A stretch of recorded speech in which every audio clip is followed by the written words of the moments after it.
King of Podcasts Radio Network proudly presents the Wrestling is Real podcast, because wrestling needs us. Let's go with another Wrestling is Real podcast, episode number 595. King of Podcasts here with you. You know where the show is, where you can find it, where you can subscribe to it, and where you catch it, including YouTube, which is over at youtube.com/JBRASCO951. And by the way, I want to go ahead and give a couple of names. I want to go ahead and shout them out, because I haven't done that in a while. And I think just at the start of the show, it would be nice to go and let some of those out there that decided to go ahead and, you know, put their part onto the show and join into the fun and festivities. I really appreciate it. So let me give a couple of hellos to those that decided to go and jump on board. Shout out to Clara Simon and James Burns. Also to Bruno Capobianco Buyusande for joining me on the Facebook page. And over on the YouTube page, I want to go ahead and give a shout out to a number of subscribers that have joined in the last couple of weeks. Jofo in the Ring, iRacing Broadcasting Crew, Jay Beach, Jacob Records, Forrest Kalinsky, Kay Stewart, Christian Vega, among others. Was there anybody else wanted to add into this mix? Oh, Corwin Brown and Philip LaRocca, and Josh Rutherford, and Jesse Honeycutt. We'll go with those right there. So anyway, here we are. Outthinking the obvious is the subject of the program as we get things started here on the show today, or tonight, as I record. So WrestleMania 37, we're starting to get a little bit of formation of what the card looks like it's going to be. We know several matches have already been more or less booked. We know there are matches that are expected to happen, right? So we know Edge versus Roman Reigns for the Universal title. Bianca Belair versus Sasha Banks for the SmackDown Women's Championship. And that we have other suggested matches that might also be brought into play. So far, we're looking at most likely rumored as a match will be Shane McMahon versus Braun Strowman for the Raw Women's title. Charlotte Flair versus Asuka. The women's tag team titles, Lana Naomi, Nia Jax, and Shayna Baszler will defend, and it'll probably be in a fatal four-way. And there are some expected matches still being put in as well, where Drew McIntyre most likely should take on Bobby Lashley for the WWE Championship. Damian Priest and 24/7 champion Bad Bunny versus Miz and Morrison. Randy Orton versus Bray Wyatt. And then there will be other matches that look like will be happening. We don't know yet. One other match that could happen that's rumored is Seth Rollins versus Cesaro versus Daniel Bryan. So it's the Ring of Honor triad match. You know, kind of a little bit of a legacy where these guys all work with each other, just having a good match with each other. That could be very well be. That's what's going on there. Now, is it good? I mean, when you look on paper, you know, we know we're going to have some title matches that are left to go and be booked. We also know that, you know, from the start, okay, Edge and Reigns, Belair and Banks, yeah, very good matches to put up. However, they're going to put those up. McIntyre Lashley, I think it's depending on the build, but I know that's going to be a good match if you just look at it on paper. We don't want to see Orton versus Wyatt again, but I guess they're going to give us no choice. Shane versus Strowman, we're not asking for that match. The women's tag team titles, I don't know who you could put in that to make anybody really feel interesting or indifferent about it. And that's where we are right now. So for what it's worth, you know, they got some matches they're going to be able to put together for 40 days, or less than 40 days out now. Coming up on 6 weeks till they go back to Tampa and or we're already in Tampa right now, but they're going to go up the street from St. Petersburg up to Raymond James Stadium to do it live with a crowd. So it's very significant on how they pull this off and how it comes out and gets put together. At this point, you know, we have to understand that the creative booking right now is at an all-time low. The talent is so good that you really can't screw up the pay-per-view too much. But what WWE can do is absolutely really what I said. Outthink the obvious. It's pretty proven so far as we start this WrestleMania season. We're really into it now. Even though we have Fastlane coming up and things that have to be set up towards that. Outthinking the obvious means this. And before I continue, yes, AEW is coming up this Sunday. I'm going to do a post show for that right here at WrestlingIsReal.com. But I wanted to make sure I covered this right here before I get to the Revolution recap. Or the preview of Revolution. We'll go through and do some preview predictions for that. Because a lot of things led up to it on the Go Home show tonight on Dynamite. Well, I'm going to hold that off for a little bit until I get this point across first. Because we're going to start, in consequence, right? In order of how things occurred. In order of occurrence. There we go. So what I mean by overthinking the obvious is the company feels like as the Attitude Era came along, they always wanted to go have a one-up on the crowd. The audience that will follow on social media or in the studio or in the arena, when they still had a crowd in the arena, they felt it was necessary to always swerve. That predictability is just not in the playbook. Vince will not allow that. He wants to be able to go ahead and say, look, we're not just doing something just for the sake of doing it because they just don't want to be predictable. I mean, we can have some predictability, but we have to do some things that are going to be off the wall and bewildering in the booking process because we just want to do it. Which is why everybody and their mother in the last week had the comment on The Miz being champion and how the fact he got this championship. Okay, when you look at a couple of things that happened beforehand, again, this is the company digging themselves in a hole constantly and then having to go and dig themselves out. So now the Otis cashing into the briefcase, I don't know if that was Heyman that was there for that or who was the person that thought it was a good idea to book Otis to win the Money in the Bank briefcase. I almost feel like that match, when they had it, that wasn't the way it was supposed to happen. But for whatever reason, they went ahead and gave him the briefcase. Said, oh shit, that's the wrong idea. And then they go ahead and say, all right, we need to go ahead and book our way out of this mess. Which is what they've done. This all goes back to the Money in the Bank briefcase, which says everything about that briefcase whatsoever. They can't take into consideration who they think should be holding onto the briefcase going forward. Now, I don't remember what Bobby Lashley was doing last year when they did the last Money in the Bank pay-per-view. If he was in that match or if he had come back at that point. So I want to just check real quick. Let's go back to the last Money in the Bank pay-per-view. In that pay-per-view, which was last April. So I mean, it was broadcast on May 10th. It was recorded last April, but it was May 10th that actually did it. In that match, okay, Money in the Bank ladder match, neither Miz nor Bobby Lashley were in the match. And Bobby Lashley had just made his way back, and he had a short match with R-Truth, which he just blew him out. And that was it. And originally, MVP was supposed to have the match with R-Truth, but then went ahead and Lashley came in, took the match, and it was a big squash. But again, where Lashley, if they could have booked things right, could have been the guy that held onto the briefcase this whole time. But that wouldn't have been right for him anyway. Now, the fact that they were able to go ahead and book him strong enough under the Hurt Business to get him where he is now and be the person to go after The Miz, they made this convoluted storyline where Lashley helped The Miz out at Elimination Chamber when Lashley was in the Elimination Chamber match, so that no matter what, McIntyre won. If I'm correct, Lashley did not get pinned by McIntyre.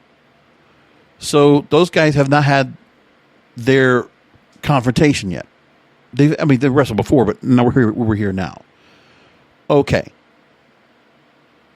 And Miz, they have to get the briefcase off of him. They have to milk that in. Because when you think about it, if they're doing the pay-per-view again in May, they have to get that briefcase off of Miz before then. Otherwise, it would have had to do it on a pay-per-view. Or they would have to do it on TV during Raw. So they decided to go ahead and do the cash-in before the Chamber. It's the timing that was the horrible part. So they had to go ahead and make good on the briefcase. And they could not have it where Miz, after all this effort, did not cash in and win. Because they've had people that have gotten the briefcase and lost. And they need to do something with this now. So for the good of the Money in the Bank briefcase match, Miz had to cash in and he had to win. There was no other way around that. I think to keep that match, the Money in the Bank ladder match, when they do it next time around, in order to legitimize that and to keep that an important pay-per-view and an important gimmick for them, they needed to go ahead and pay off in the spade. And they did. It was the worst time to do it. It would have been probably even more behooving for themselves if, well, they didn't have a good idea anyway. Drew was holding on to the belt, and they never were going to get the belt off of him. Same thing with Roman Reigns. So with Miz holding on to this briefcase, with both of those guys being champions, it was going to be a horrible time. And, when Orton held the belt for a short time, they were not going to let Miz go ahead and cash in on Randy Orton. So again, the Miz, there was never going to be anybody they had at that time that was going to be worthy of holding on to that briefcase. Why they give it to Miz? They took it based on past history because he has been the transition champion. He did it in 2010, but did it again. Just decided, who else do we have that we could put the briefcase on? So they went to a loyal hand. And Miz has been loyal for a long ass time. And it's really the guys that have been 15 years plus in this business, some way, shape, or form, they are the ones that are getting rewarded right now. They are the ones that have been, they've been around and they have been down the block. Whether they might have been away and come back, that's what happened.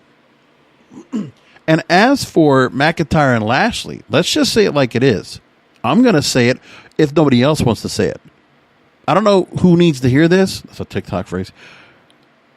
But Lashley and McIntyre's gimmicks are not much different than what they were when they were both in Impact Wrestling.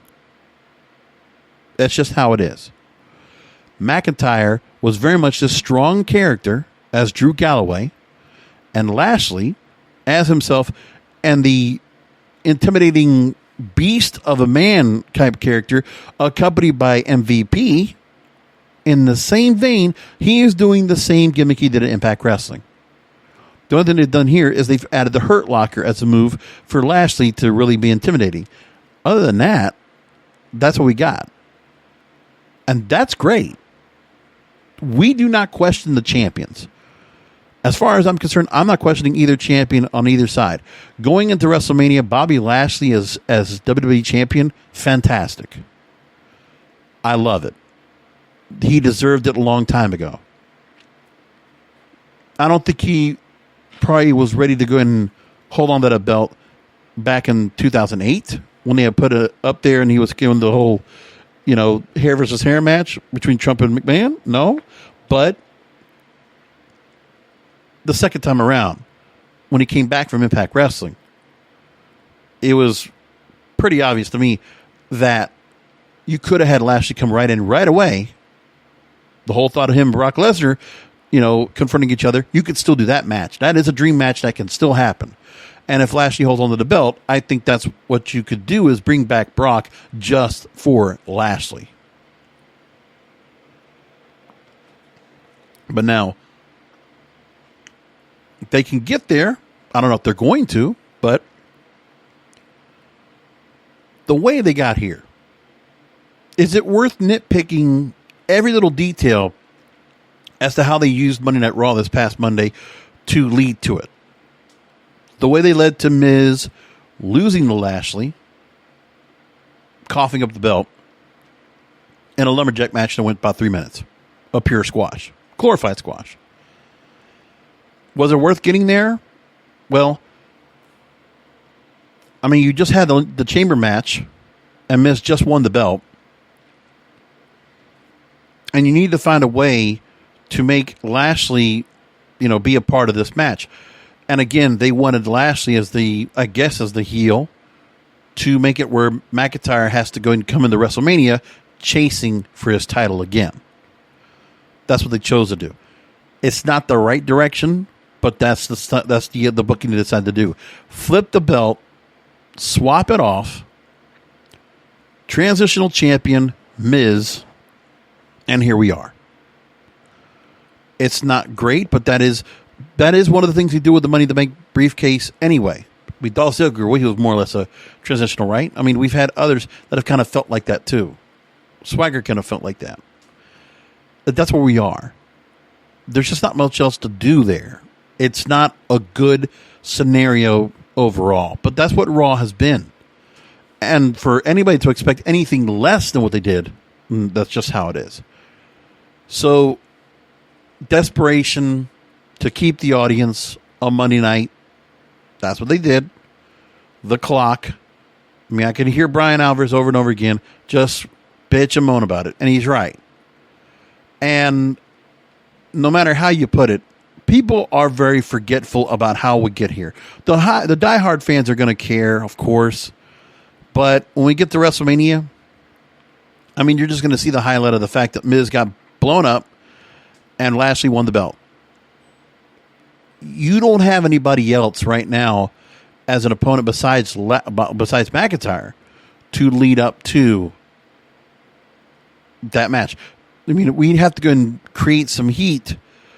And, with Miz, it was just to get the belt off of McIntyre. It sucks. And I don't know if they had ever an idea when they were going to do this, but they needed to get the belt off of... They needed to go ahead and do something with that briefcase. That was the only reason this match got set like it was. Otherwise, McIntyre could have been with the belt, and Lashley could have won it at WrestleMania. But they didn't want to do that. They had to go ahead and untangle the web of the briefcase for Money in the Bank. They thought it was important to go ahead and clear that hurdle so they can move forward. This is why it got to the cluster that it was. There's no other way to look at it. It's a shame. But now we have to look past that. Everybody is content that Lashley is champion. Lashley McIntyre leading up to WrestleMania, rock on. So we'll leave it there. What about the rest of the pay-per-view? What about what they have to go and do next? Well, that's a long story. Let's get into what they have done so far and where they got things going. Now, there's a couple of things that have been coming out that feels really stupid when it comes to what the booking for WrestleMania 37 is like coming up. And some of the decisions that are being made or could have been made. Again, we're hearing a lot of rumor and speculation, but a lot of what we need to go ahead and look at, it's possibly, it could have some merit. So we have to go and at least give it a little bit of time and talk about it. So there was some criticism over a rumored WrestleMania 37 idea. Now, Vince Russo talked about Lashley winning the title from The Miz on Raw. And that Lashley could lose the belt to McIntyre at WrestleMania 37. So Vince Russo was talking with Dr. Chris Featherstone on Sportskeeda Wrestling's Writing with Russo, and that Lashley should have a long main event run with the title. I agree.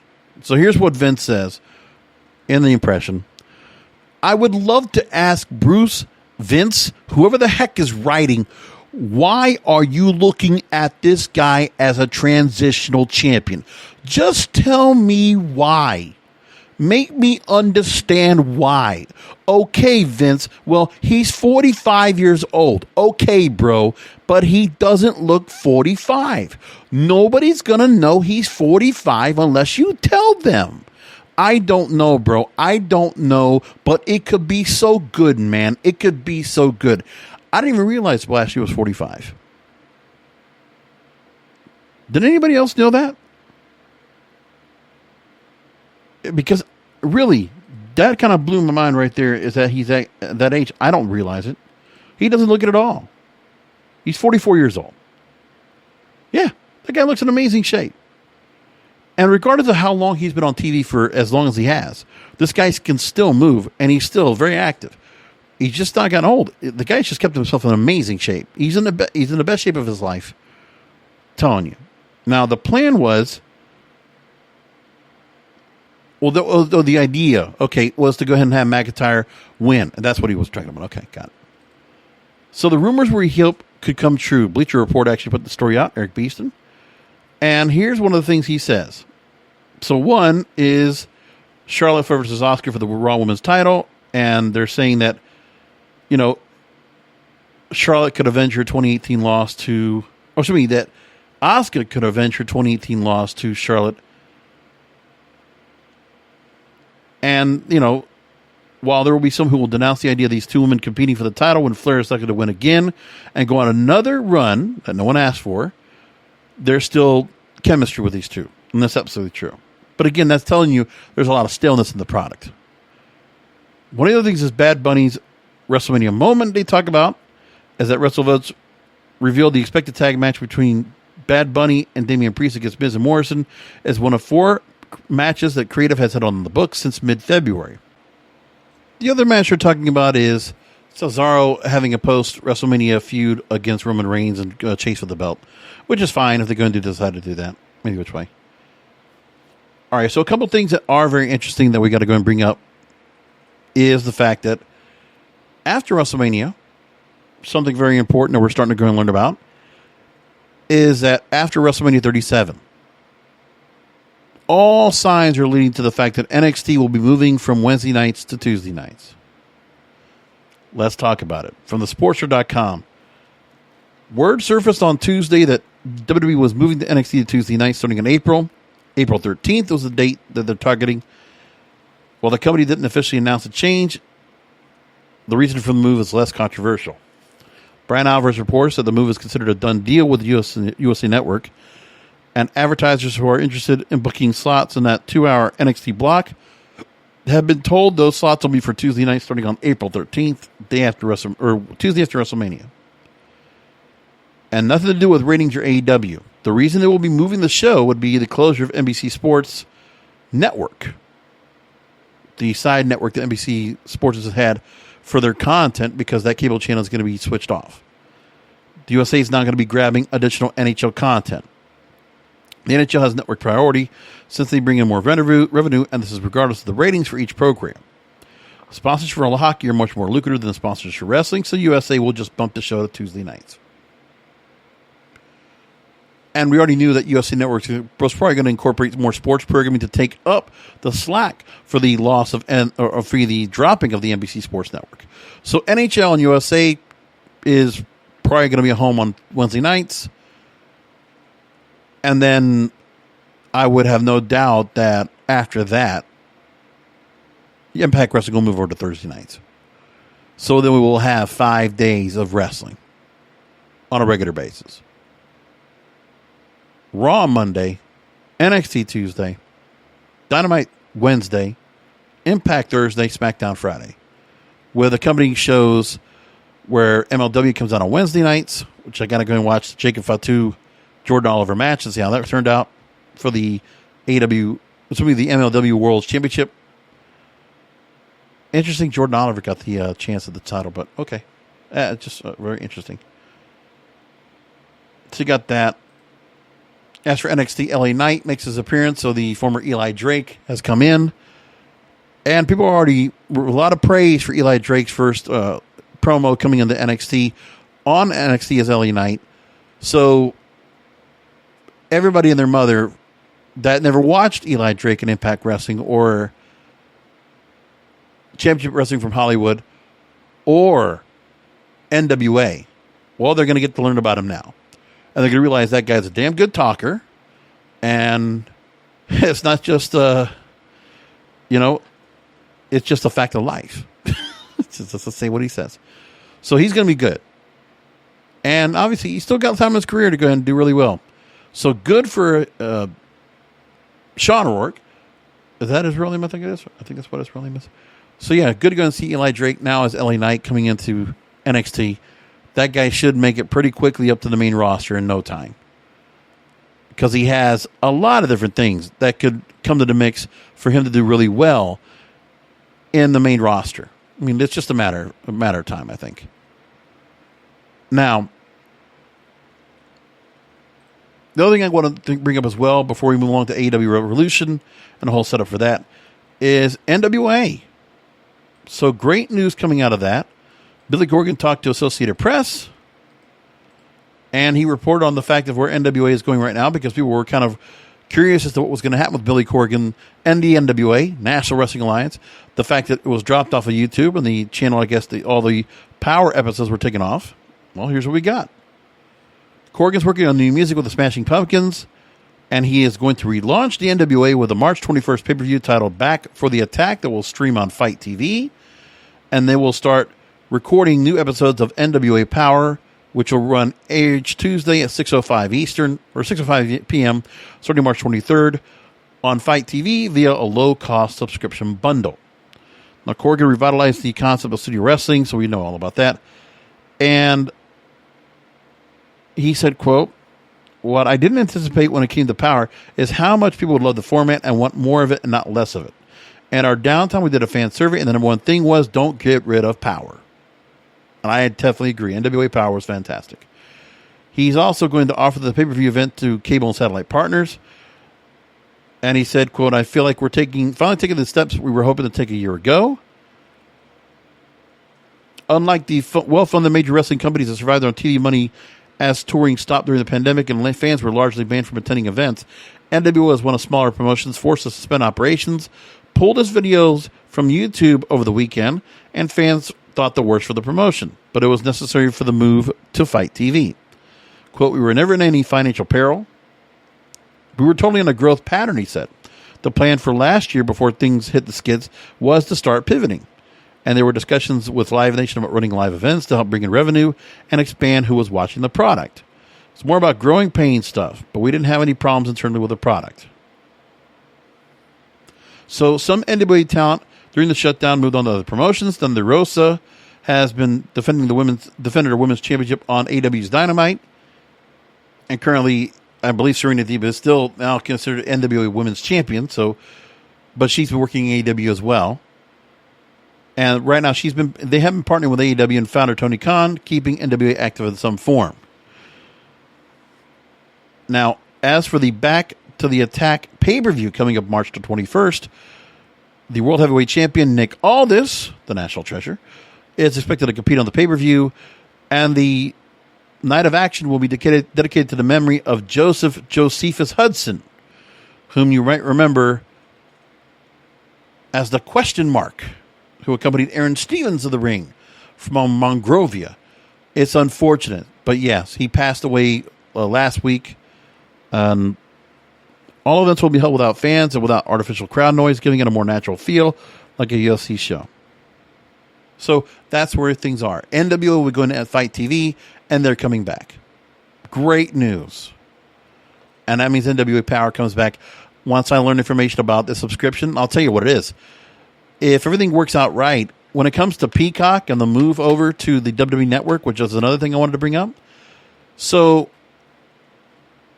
WWE Network, when it goes over to Peacock, according to what I have read, that you do not have to go and order the $10 a month premium plan for Peacock in order to watch the pay-per-views. So, if I'm reading it right, Peacock, we only have to buy the $4.99 a month feature. So you might get to watch all the other Peacock programming with commercials, but that means the pay-per-views would be available. The WWE Network would be available at that $4.99 rate.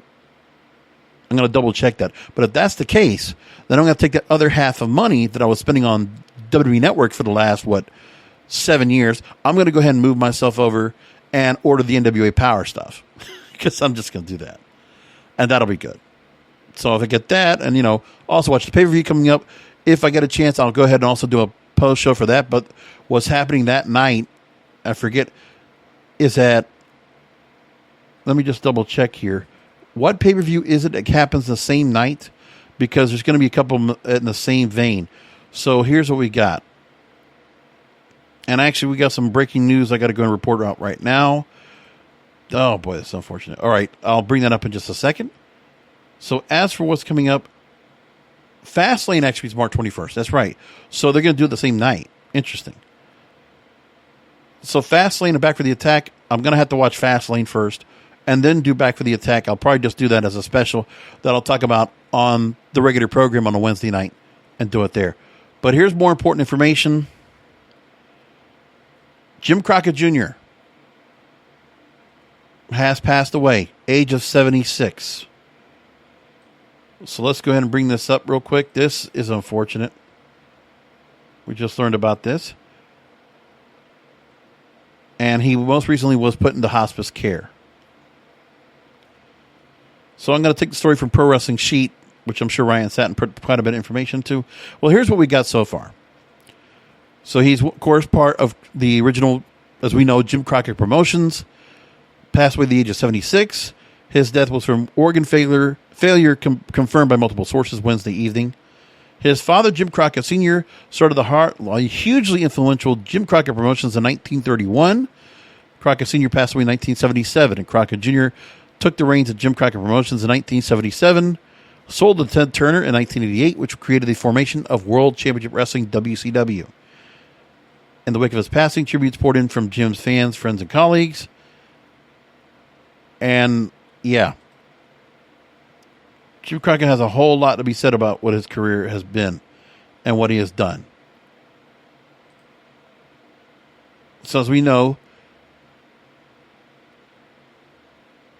talking about when it comes to everything that was going on with Jim Crockett Jr. and what was going on with that company in the 80s, as it was going head-to-head against the World Wrestling Federation.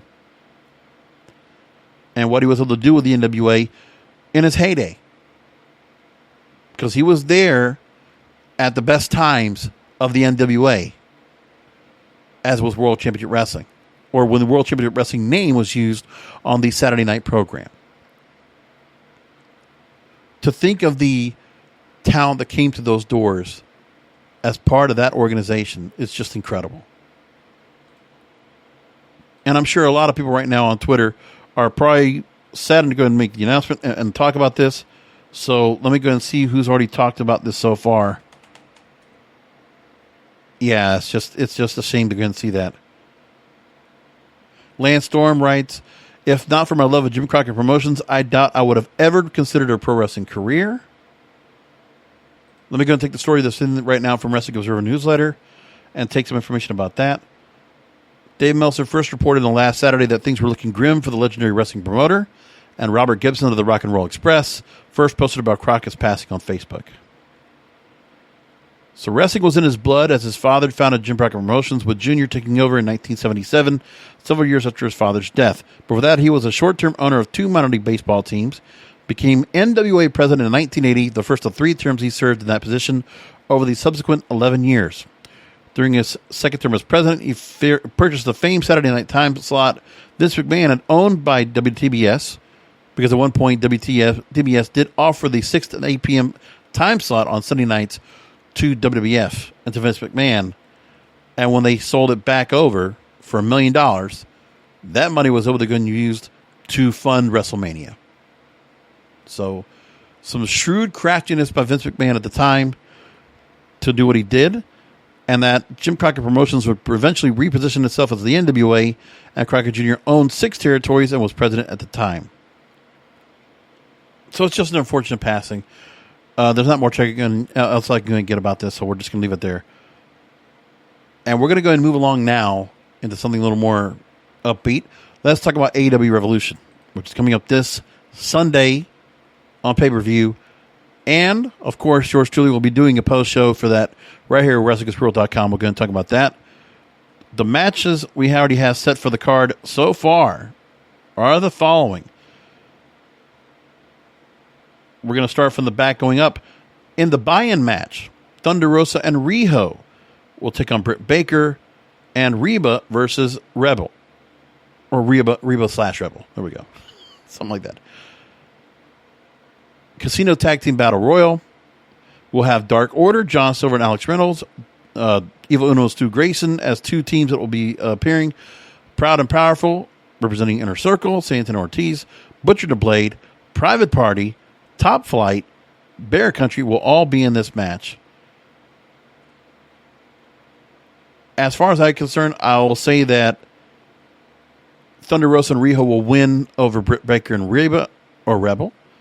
And I think when it comes to the Tag Team Battle Royal, and I'm correct, I believe there is, I don't know if a winner can win will get a shot at the Tag Team titles coming up, but there's no stipulations been put on that yet. But as far as I'm concerned, I will say that Private Party will win that match. That's what I'm going to guess. Miro and Kip Sabian versus Orange Cassidy and Chucky T. I'll give it to Orange Cassidy and Chucky T. And then the ladder match, where the winner will earn a shot at the AEW TNT Championship. Cody Rhodes versus Scorpio Sky versus Bento Aceto Miedo versus Lance Archer. Oh, that's right. The match is called the Face of the Revolution ladder match. So what we have right now, Max Caster is also part of it. And Lance Archer again, coming to Jake the St. Roberts. With one more competitor that will be added to the ladder match, which I don't know who that's supposed to be yet, is to be announced. Then we have Hangman Adam Page versus Big Money Matt Hardy in a Big Money match. Winner receives the losers 2021 first quarter earnings. As for the ladder match, I'm going to give it to... it's going to be tough. I'll say Lance Archer wins it. And as for Matt Hardy, Adam Page, I think Adam Page wins. We already had the finals of the Women's World Championship title tournament. And Nyla Rose lost to Ryo Mizunami. And Ryo Mizunami will take on Hikaru Shida for the world title. Some people were just saying, why isn't it Nyla Rose once again? Well, why do we want that? Again, let's just be a good match. Some people were complaining, the Joshi Wrestling is the overkill by Kenny Omega, and that's just the way this women's division is. I'm not worried too much about it. Team Taz versus Darby Allin and Sting in a street fight, and that's Brian Cage, Ricky Starks. I don't see how they don't have Darby Allin and Sting win the match. I think that's what they should do. Young Bucks versus the Inner Circle, Chris Jericho or MJF for the World Tag Team titles. And I'm going to say Inner Circle win. We're going to go Jericho MJF for the victory. And let these guys continue to go and face each other. That would be good. And then finally, exploding barbed wire death match for the AEW World Championship. Kenny Omega, accompanied by the Invisible Hand, Don Callis, versus Jon Moxley. Jesus. And I'm going to say Moxley wins the belt. I think Moxley gets the belt back.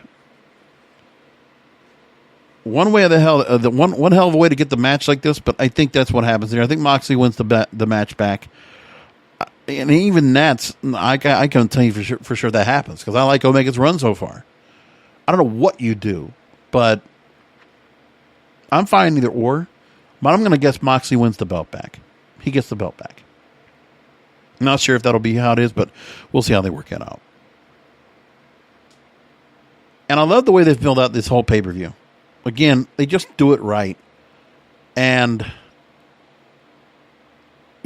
again, it's just AEW just does their booking like they do. I mean, you can always do a little bit of criticism here and there on some of the things that they normally do, a little bit of habitual kind of offenses, you could say.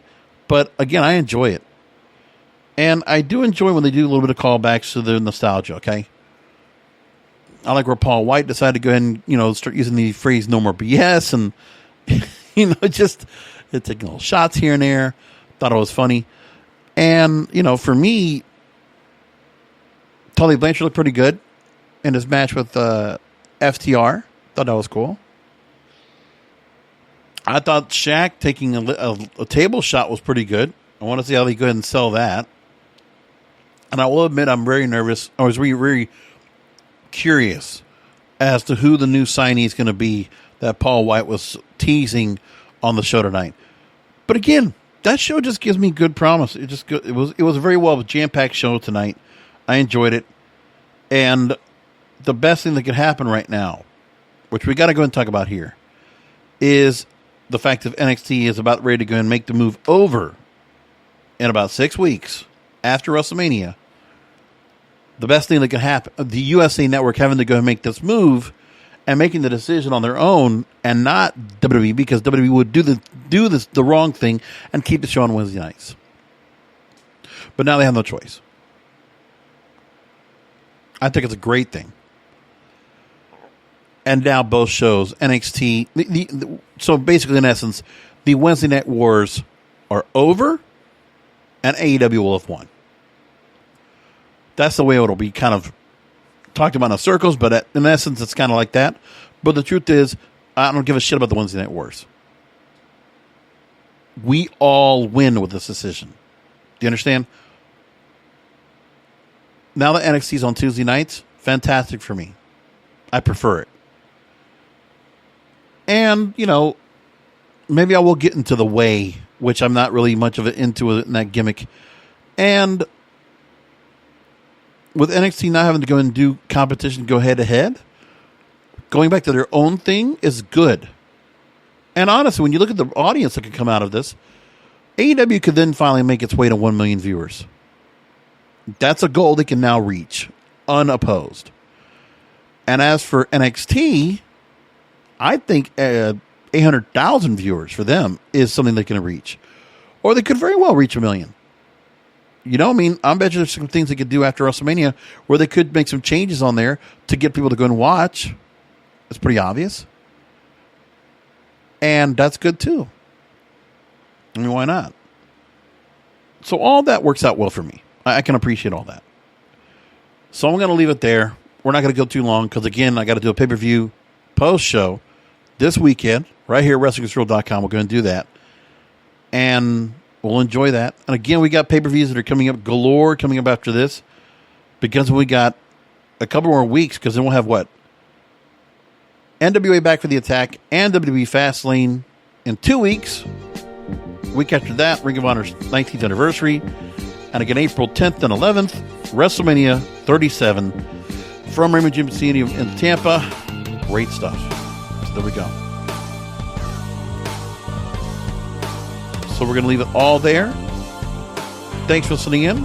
Come back for another Wrestling is Real podcast this weekend. Enjoy AW Revolution like I will. We'll talk to you Sunday, because wrestling needs us. Thank you for listening to the Wrestling is Real podcast. You can find all previous episodes at WrestlingIsReal.com or subscribe to the show on all major podcast outlets, including Apple, Amazon, Google, Spotify, and iHeartRadio. Follow the King of Podcasts on Twitter, Facebook, and Instagram at King of Podcasts, and search King of Podcasts on YouTube, or type youtube.com/JBRASCO951. This has been a presentation of the King of Podcasts Radio Network.